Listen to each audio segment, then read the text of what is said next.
of success stories from Professor Clinton.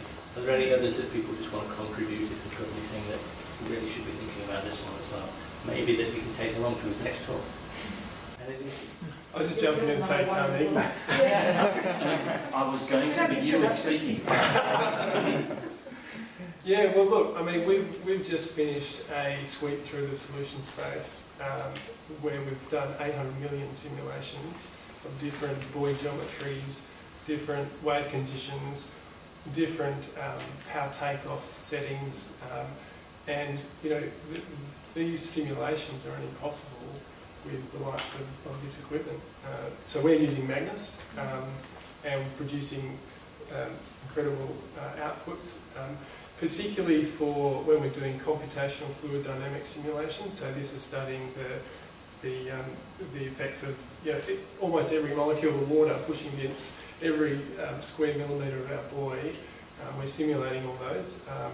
And to give you a sense of it, we run 200-second simulation, and it will take 5 days on Magnus. So these are seriously intensive simulations. We're also using a cluster at the University of Adelaide. We also have our own internal high-performance computer. It's just a little 64-core baby compared to this thing. But so yeah, we're doing massive work in this analysis area, and really, this is the kind of thing that we'll export to the world when CITO's commercial.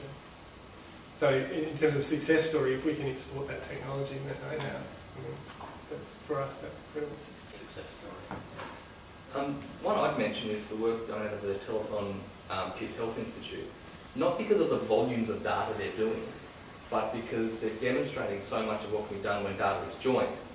And one of the reasons why I don't like the big data term is because it makes people think that you can only do really good data analytics with big data, 5-day simulations for 200 seconds. And therefore, if you don't have that volume, you're not really doing data science, you're just playing around.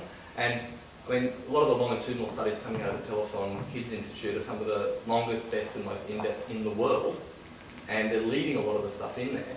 And it's those kinds of small-scale successes that will encourage people to go, okay, well, if we can get that from this, just imagine, and then maybe take that next step to actually start collecting the type of data that will inform massive simulations and, of population health and influence over, long time periods, and not have to wait 40 years for a longitudinal study, but be able to run it in 1 or 2 years and make the policy decisions forward-looking rather than backward. Mm-hmm.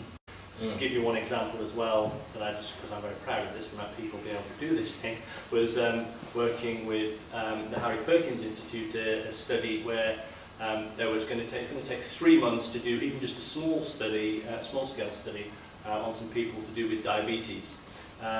And being able to use this and the expertise to be able to took it from 3 months to 3 hours.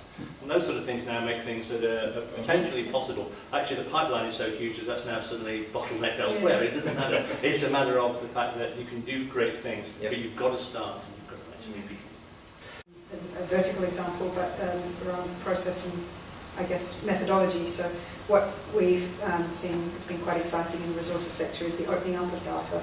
So sharing it on an open platform, so you're actually opening it up to other innovators globally and getting them to work on it and come up with insights that would otherwise be hidden or to the actual owners of the data, either BHP or what have you.